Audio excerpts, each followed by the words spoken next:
சென்னை விமான நிலையத்தில் நடைபெற்று வரும் போர்க்கால பாதுகாப்பு ஒத்திகை தொடர்பான தகவல்களுடன் நமது செய்தியாளர் கசாலி இணைகிறார். வணக்கம் கசாலி. இந்த பாதுகாப்பு ஒத்திகை தொடர்பான முழு விவரங்கள்.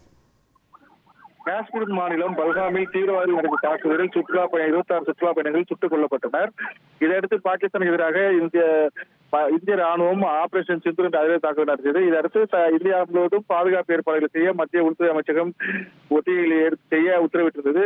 நேற்று சென்னை துறைமுகம் மற்றும் கல்பாக்கம் ஆகிய பகுதிகளில் போர் ஒத்திகையின் போது செய்ய வேண்டிய பாதுகாப்பு ஏற்பாடுகளுக்கு நடத்தப்பட்டது. இரண்டாவது நாளாக இன்று சென்னை விமான நிலையத்தில் மத்திய தொழில் பாதுகாப்பு படையினர், தேசிய பேரிடர் மேலாண்மை வீரர்கள், தமிழ்நாடு காவல்துறை இணைந்து சென்னை விமான நிலையத்தில் தாக்குதலின் போது பயணிகளை எவ்வாறு மீட்பது, தாக்கும்போது பயணிகள் தங்களை எவ்வாறு பாதுகாத்துக் கொள்வது, என்னென்ன விதிமுறைகளை பின்பற்ற வேண்டும் என்பதை தத்துவமாக செய்து காட்டினார்கள்.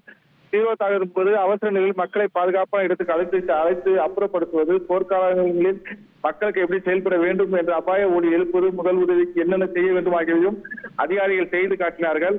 மேலும் காயமடைந்த போது மக்களை எப்படி மீட்டு செல்வது, அவர்களை ஆம்புலன்ஸ் மூலம் மருத்துவரை அழைத்து செல்வது போன்றவையும் செய்து காட்டினார்கள். இதனால் சுமார் அரை மணி நேரமாக விமானத்தில் பாதுகாப்பு ஒத்தியினால் வந்த பயணிகளிடையே ஒரு பரபரப்பான ஒரு சூழ்நிலை ஏற்பட்டது. உங்கள் விவரங்களுக்கு நன்றி கசாலி. உங்கள் தந்திவன் தொலைக்காட்சியில் வான் வருவான் புதன்தோறும் இரவு 8 மணிக்கு காண தவறாதீர்கள்.